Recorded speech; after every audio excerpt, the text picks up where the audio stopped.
रे मादा केवल को घर न्यारो रे मादा केवल को घर। बोलो राम। ब्रह्मलोक जाता को बीचे माया है बट पानी, माया है बट। जब सिद्धार्थ की बात पता चली राजा को कि ये साधु बनने वाला है, बन जाएगा, तो उन्होंने उनकी शादी करा दी यशोधरा से, बहुत सुंदर राजकुमारी से। क्यों? माया है बट। माया से लोग घेरना चाहते हैं, लेकिन साधु संत माया को अपना दोस्त बना लेते हैं। ज्ञानी है ना, अज्ञानियों के लिए माया बाधा बन जाती है। हमारे कहते हैं ब्रह्मलोक जाता को बीचे माया है बट पानी। ये माया की जिम्मेदारी क्या है? माया की जिम्मेदारी है कि इस जीव को फंसा के रखो, इस जीव को बांध के रखो। यशोधरा से शादी करके राजा ने कहा कि ये मेरा बेटा है ना सिद्धार्थ, इसके अंदर जबरदस्त वैराग है, वैरागी हो, वैरागी, ये साधु बन सकता है। तेरे से मैंने इसीलिए शादी की है कि तू इसको बांध के रख, इसको फंसा के रख। अज्ञानी फंस जाता है, ज्ञानी उसको उसका साधन बना लेता है। सतगुरु शरण तत्व जहां व्यासे जिण जन पटक पिछाणी। जिसको सतगुरु का ज्ञान मिला हुआ है ना, उसको माया परेशान नहीं कर सकती। उसके पास माया आएगा तो क्या कराएगा? वो सत्संग कराएगा, संतों को बुलाएगा। ज्ञानी के पास माया आती है, उसे फंसा नहीं सकती, अज्ञानी को माया फंसा लेती।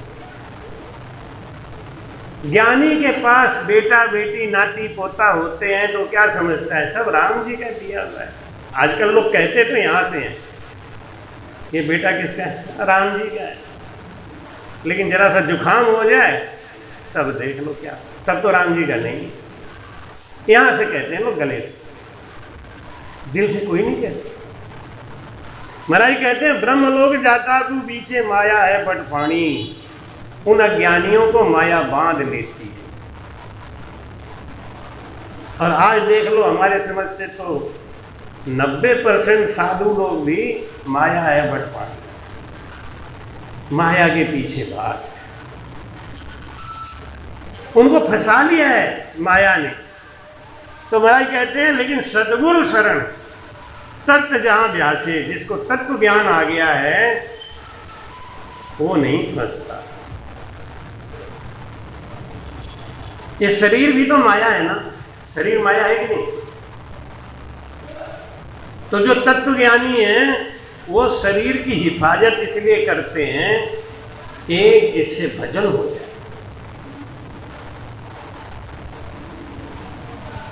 कुछ लोग कपालभाति इसलिए करते हैं कि 4 पराठे खाते थे, अब 8 खाने शुरू करते नहीं। कुछ लोग शरीर को इसलिए निरोगी रखना चाहते हैं कि वो खा पी के मोटे हो जाएं। कुछ लोग शरीर को इसलिए निरोगी रखना चाहते हैं कि हम 6 घंटा भजन। दोनों में अंतर है। तो भाई कहते हैं माया छूल न अटके कोई, आ तो उलटी तारे मेरे, आ तो उलटी। करामात पर चाजो देवे, करामात पर चाजो देवे, वागल फांसी डाले रे बांदा, केवल को घर न्यारो रे, केवल को घर।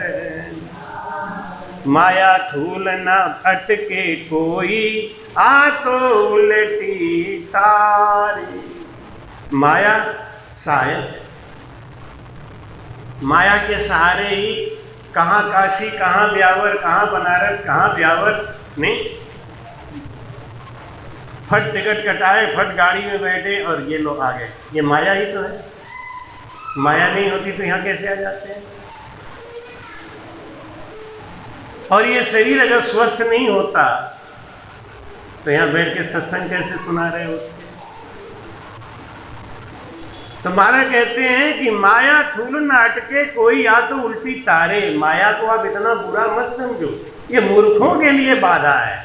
ये लक्ष्मी है ना, माया है ना, ये इसकी दो सवारी है। एक उल्लू पे बैठ के आती है, एक मोर पे बैठ के आती है। जिसके घर में उल्लू पे बैठ के आती है ना, उसके घर में घड़र घड़र सब करके नाश कर।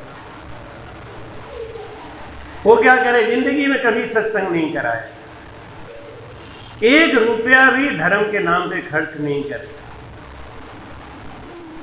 बस खाली दूसरों को शिक्षा दे, ये कर देना, वो कर देना, ऐसा कर देना, ये होता है ठीक, वो होता है ठीक।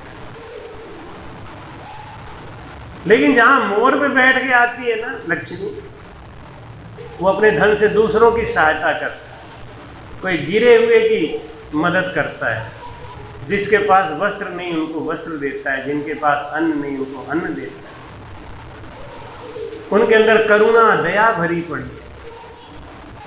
राजा शिवी के अंदर इतनी करुणा थी कि कबूतर को बचाने के लिए उन्होंने अपने आप को तराजू में रखा। एक कबूतर की जान बचाने के लिए बहेलिया कहता है कि मुझे इस कबूतर के बराबर मांस दे दो तो मैं कबूतर को छोड़ दूंगा, क्योंकि इतने मांस से मेरे परिवार का भरण पोषण होगा। राजा शिवी कहे ये बात मुझे मंजूर है। राजा शिवी ने कबूतर को एक पड़ने में रख दिया और दूसरे पड़ने में अपना मांस काट काट के रखते रहे। कहीं वो कबूतर कौन था? वो तो अग्नि देवता थे, परीक्षा लेने आए थे, वो उठे ही नहीं। फिर राजा शिवी ने सोचा ऐसे कष्ट सहने से बढ़िया है एक ही बार में सफा हो जाओ। दूसरे पड़ने में राजा शिवी खुद बैठ गए, इस कबूतर को छोड़ दो, मुझे मार के खा जाओ। ये भी तो माया है, ये भी तो शरीर माया का ही था। माया थूल न अटके कोई, माया आने से कोई अटकता नहीं। ज्ञानी नहीं अटकते, वो तो और खुश होते हैं, और खुश हो जाते हैं। मेरे पास गाड़ी है तो मैं गाड़ी की सेवा करूं। देखो कल रात को गाड़ी हमारी बहुत लेट हो गई, 11:30 बजे आई, और हमारे त्रिलोकी जो है वो गाड़ी लेके 11-11:30 बजे तक खड़े वहाँ स्टेशन पे इंतजार कर रहे हैं कि गुरुजी आएंगे तो उनको बिठा के ले जाएंगे। अब वहाँ पे उतरे, उनकी गाड़ी में बैठे, यहाँ आराम से आ गए। ये माया ही तो है। कितना सुकून मिला, कितना सुख मिला। नहीं आते तो पैदल आना पड़ता, क्या दिक्कत है? आते, टेम्पू से आते, कैसे भी आते। लेकिन मेरे पास गाड़ी है तो इससे महाराज का हमको सेवा करना है, ये भाव। तो माया थूल न अटके कोई। अभी हमारे एक शिष्य ने हमारे लिए एक बहुत बड़ा रामद्वारा बनवाया कटका में। वो चाहता तो अपने लिए महल बनवाता, लेकिन नहीं, पहले नीचे महाराज जी की व्यवस्था, बहुत बड़ा हॉल, कमरा, सब पूरा चारों तरफ साउंड फाउंड लगा के। क्यों? गड़ौली वाला आश्रम छोटा पड़ रहा है महाराज, वहां तो 10 आदमी आए तो भर जाता है। अब वहां आपकी संगत चलेगी नहीं, अब आप यहां किया था। तो माया थूल न अटके कोई, वहां भी माया है, लेकिन उसने सबसे पहला काम क्या किया? अब मैं जाता हूं तो उसी के घर पे जाता हूं, पूरा गांव बड़ा भौचक्का रहता है। पैसा वाले तो सभी है ना, लेकिन मैं कहां जाऊंगा? जो मेरे लिए इतना किया है उसी घर जाऊंगा ना, वहीं जाके बैठ जाता हूं। फिर लोग आगे, अब लोगों को लगता है कि हम भी कर लिए होते ऐसा। अरे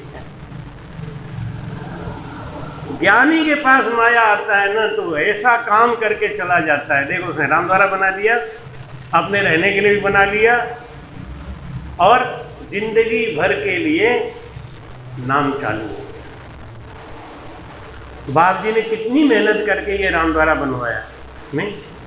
कहां कहां से मांग के, कैसे कैसे ला के बाप जी ने एक एक ईंट जोड़ के इतना बड़ा खड़ा कर दिया। तो बाप जी को कितना सुख लेना है, लेकिन इनके बाप जी के पीछे बाप जी के बच्चे, इनके हम जैसे जो चेला चाटी पड़े हुए हैं, वो सुख लेंगे। तो ये भी तो माया थी। बाप जी चाहते तो कुछ और भी इसका उपयोग। मुझे याद है जब ये बन रहा था तो बाप जी को लोगों ने सलाह दिया कि यहाँ आगे दुकानें निकाल दो। अगर दुकान निकाल देते तो हमेशा के लिए कमाई का साधन हो जाता। बाप जी ने कहा नहीं, राम द्वारा है, दुकान नहीं चलेगी। निकाल सकते थे चाहते तो, और कुछ पैसे उठा भी देते, महीने का किराया भी तय हो जाता, किराया भी आता। लेकिन देखो, इसीलिए महाराज कहते हैं माया, ज्ञानी के पास जब माया आता है ना, तो वो ऐसा करके जाते हैं कि आने वाली पीढ़ी याद है। माया छूल नाटके कोई या तो उल्टी तारे। बाप जी के, भगवान नहीं करें, गुरु महाराज नहीं करें, इनका साया हमेशा छत पे बना रहे, हम लोगों के सर पे। लेकिन हमेशा हमेशा के लिए बाप जी ने एक ऐसा रास्ता बना दिया, एक ऐसा काम कर दिया जो कोई नहीं कर सकता था। और उस छत्र छाया में हम लोग देखा बीम कितना मोटा मोटा है, 100-200 साल क्या बिगड़ना है। तो यहां बैठ के हर समय सत्संग होगा, ज्ञान चर्चा होगा, तो इसका पुण्य कहां जाएगा। और वो इकट्ठा होते होते होते होते इससे क्या होता है, ज्यादा पुण्य इकट्ठा होना तो भजन में मन लगने लगता है। तो महाराज कहते हैं कि करामात 50 देवे वागल फांसी डाले।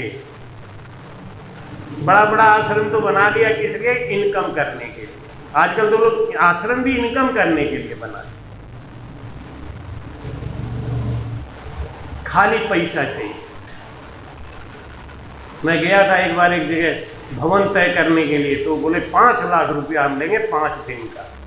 भवन मुझे बहुत पसंद आया उनका, तो हमने कहा ये भवन हमको दे दीजिए, हम सत्संग करेंगे। वो बोले 5 लाख लेंगे। हमने तो सुना है कि मठ है तो मठ में संतों की सेवा होनी चाहिए, हमारे रामचंद्र ही आएंगे, ये होगा। वो बोले कि महाराज ऐसे चलाएंगे तो हमारा क्या चलेगा। देख, फिर बोले कि आपको 3 लाख रुपया तो देना ही पड़ेगा, इससे कम में कोई समझौता नहीं। हमने कहा हमारे पास 3 लाख कहाँ है, हम तो राम राम करके, हम कहते हम तो आज इसलिए आए थे कि मठ है, आप दे दोगे तो हम यहाँ 5 दिन की कथा करेंगे, हमारे राम से नहीं आएंगे, सब सुख पाएंगे। अब वो राम द्वारा बनाया किसने होगा, उन्होंने थोड़ी बनाया, लेकिन वो उसका कैश ले रहे, पैसा ले, वो किसको देंगे, अपने सुख कैश ऐसा आराम में खर्च करेंगे। उनको सत्संग अच्छा नहीं लग रहा है, संतों का आना जाना, वहां क्या करेंगे, मैरिज पार्टी आ जाए, ये आ जाए, वो आ जाए, उनसे पैसा लेंगे। तो माया वहां भी अटका रही है। वो चाहते तो इससे बहुत बड़ा काम कर सकते। आज मैं बैठ के उनकी निंदा तो नहीं कर रहा हूं, लेकिन जिस जगह तो वो बैठे हैं उनको अच्छा करना चाहिए। और कभी भूल चूक से YouTube सुनने को मिलेगा तो उनको लगेगा कि नहीं, ये काम उन्होंने गलत किया। संतों के लिए बना है, भक्तों के लिए बना है, तो आप उनको तो कम से कम फ्री करो। लेकिन माया ठूल ना अटके, कोई ज्ञानी अटकता नहीं, मूर्ख फंस जाता है। इसीलिए कहते हैं मैं जन्म जन्म का भटका हूं, मुझे अपनी शरण में रहने। गुरु ज्ञान के सहारे जो लगा रहता है वो भटकता नहीं। तत्व ज्ञान बिन यूं हुए जुग में जिन ये शोभा गाई, जगत मुगत सब हीन माही, जगत मुगत सब हीन माही, जहाँ पर चाहू भाई रे माता, केवल को घर न्यारो रे माता, केवल को घर न्यारो। वो आनंद पद पाने का जो रास्ता है वो अलग है, वो बिल्कुल माया से अलग है, जुदा है। भाई कहते हैं तत्व ज्ञान भी नहीं हुए युग में, गिणिया शोभा गाई, जगत मुगत सब इन माई। माया में मुक्ति भी है, माया से ही मुक्ति है, और माया में बंधन है। इस शरीर से हम जगत की सेवा करते हैं, ये बंधन है। इस शरीर से हम भगत की सेवा करते हैं, यही मुक्ति है। सेवा दोनों में हो रही है, सेवा दोनों में हो रही है। लेकिन अगर हम जगत की सेवा करते हैं तो बंधन है, भगत की सेवा करते हैं तो मुक्ति है। माता पिता की सेवा करते हैं तो ये बंधन है, संत की सेवा करते हैं ये मुक्ति। क्योंकि माता पिता की सेवा में एक चाहना है, एक लालसा है। तो महाराज समझाते हैं कि जगत मुगत सब ही किण माई, माया में ही जगत है, माया में ही मुक्ति है। अब जैसे कि बिल्कुल सरल सा उदाहरण दे दूं, आपकी माता जी हैं, हमारे संग रहती हैं। जब मैं अकेले सफर करता हूं तो मैं 24 घंटे का भी सफर करता हूं, मुंह बांध के, मुझे ना कुछ खाने का मन करे ना कुछ पीने का मन करे, तो शरीर में व्याधि भी लग जाती है, बहुत परेशान रहता हूं। अब ये संग रहती है तो बार बार उठा के पानी पी लो, ये खा लो, कि थोड़ा नमकीन खा लो, ये चीज़ बहुत अच्छी बनी है। 3-4 बार जब सुनाएंगे तो मन तो करेगा नहीं, ले आओ अच्छा खा लो। नहीं, एक बात है, लड्डू आज बहुत बढ़िया बना, हम नहीं खाएंगे, सो जो चुपचाप सो जाओ, थोड़ी एक खा के पानी पी के देखो, और 2-4 बार कहेंगे अच्छा ले आओ खा लो, खा के पानी पी ले शरीर में। तो ये माया है, या इनसे तरेंगे कि मरेंगे, क्या होगा? तो ऐसी पत्नी अगर मिल जाए तो वो तारने वाली है, ऐसा पति मिल जाए वो तारने वाला है। तो महाराज कहते हैं ये माया नहीं है, यही माया बंधन में डाल देती है, यही माया मुक्ति में डाल देती है। बस अब वो राम जी की कृपा जाने कि हमारे अंदर बुद्धि कैसी है। एक नाव जा रहा था, नाव में छेद हो गया, पानी भरने लगा, सब लोग पानी निकाल निकाल के बाहर फेंक रहे थे। एक बाबा जी बैठ के भजन कर रहे। नाव वाला बोला, ए बाबा तुम्हारे अकल में नहीं आ रही है, पानी तुम भी फेंको, नाव डूब गई, तुम क्या बच जाओगे, तुम भी तो मरोगे, लो डब्बा पानी फेंको। बाबा जी नदी का पानी नाव में डालने लगे। अरे ये क्या कर रहे, तुम पागल हो गए आदमी हो, ये तो चुपचाप बैठे थे, कोई काम नहीं कर रहे, अब पानी नदी में कर उसे नाव में डालना। बाबा जी बोले एक बात बताओ, नाव में छेद तुमने किया कि हमने किया? नाव में छेद किसने किया? नाव वाला बोला तो भगवान ने कर दिया, ऐसे ही हो गया, तो निकालो तो सही कि भगवान ने क्यों किया। वो चाहते हैं कि नाव डूब जाए। जब वो चाहते हैं कि नाव डूब जाए तो जल्दी उनकी इच्छा पूरी करो और जल्दी पानी भरो, ये डूब जाए तो ही ठीक है। बचाने वाले तो वही है, बचाना होगा तो बचा लेंगे, नहीं बचाना होगा तो मार रहे तो मार लेने दो। किसी कोई बीमारी पकड़ लेती है तो हम लाखों रुपया फूंक देते हैं, फटाफट फटाफट फटाफट, लेकिन तारने मारने वाले तो वही है।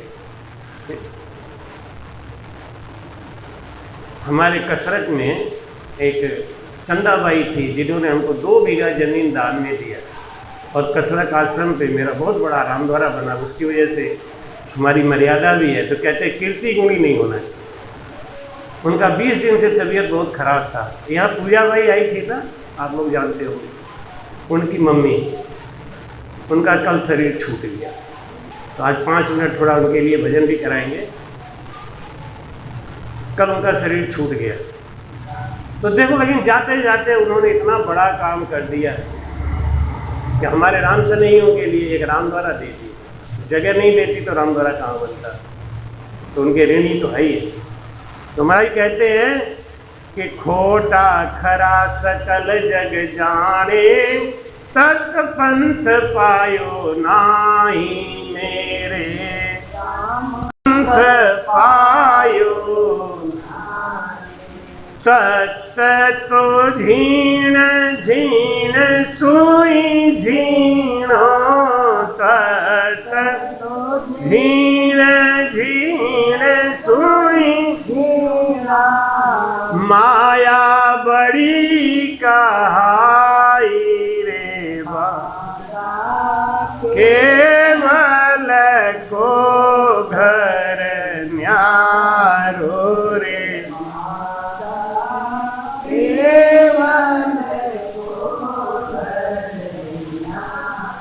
बोलो राम।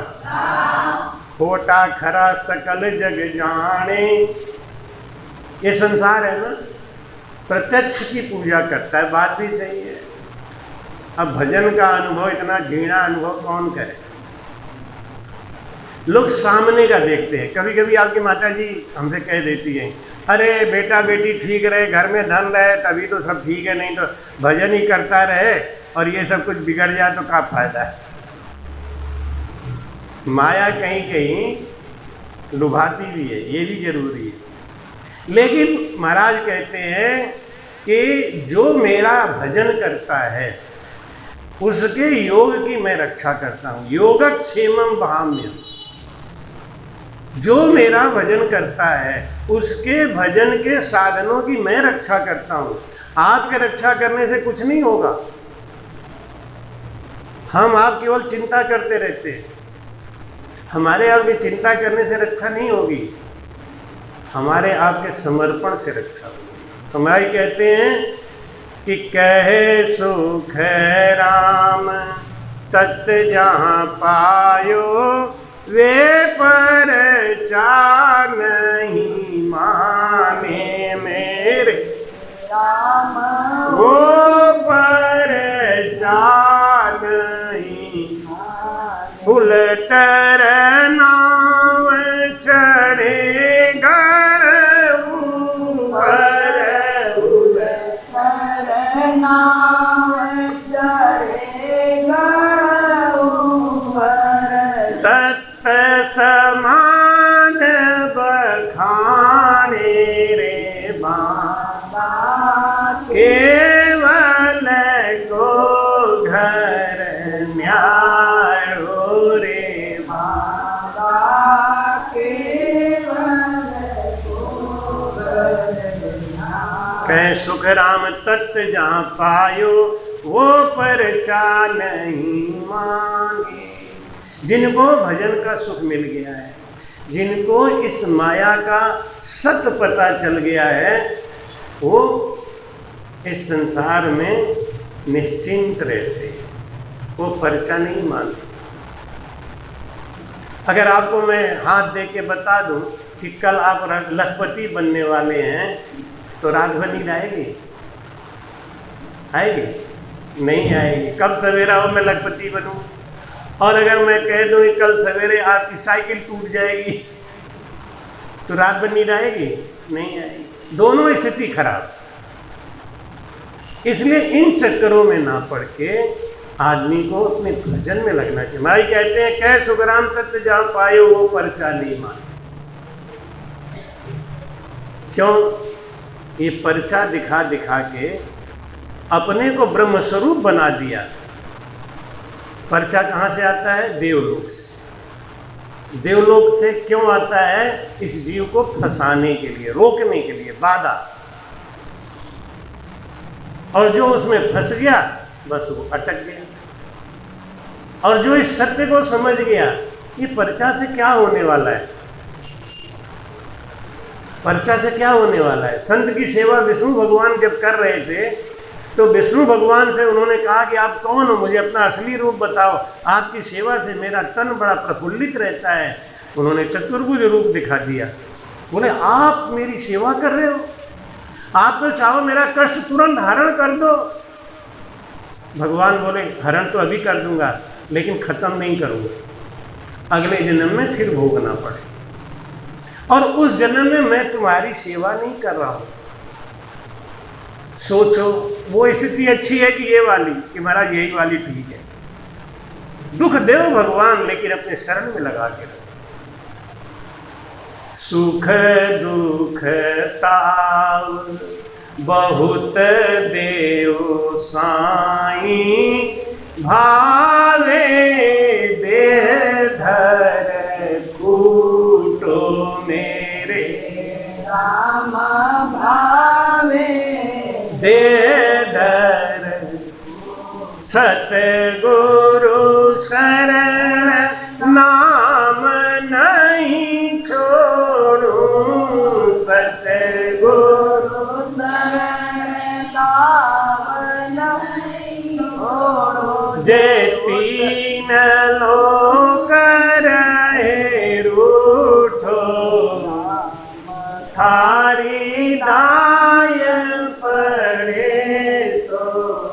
की जो राम दाय पड़े सो आता मुख मुगत हरि में लो भावे मुख मुगत हरि में लो भावे दो जग दी जो राम दाय पड़े सो की जो राम दाय पड़े सो। जो राम से नहीं है जिनको भजन होने लगा, ये होगा शुरू से। मैंने शुरू में एक बात कही ना कि राम राम कहना, क ख ग घ पढ़ना भी जरूरी है। बिना इसके पढ़े आप पीएचडी नहीं कर सकते।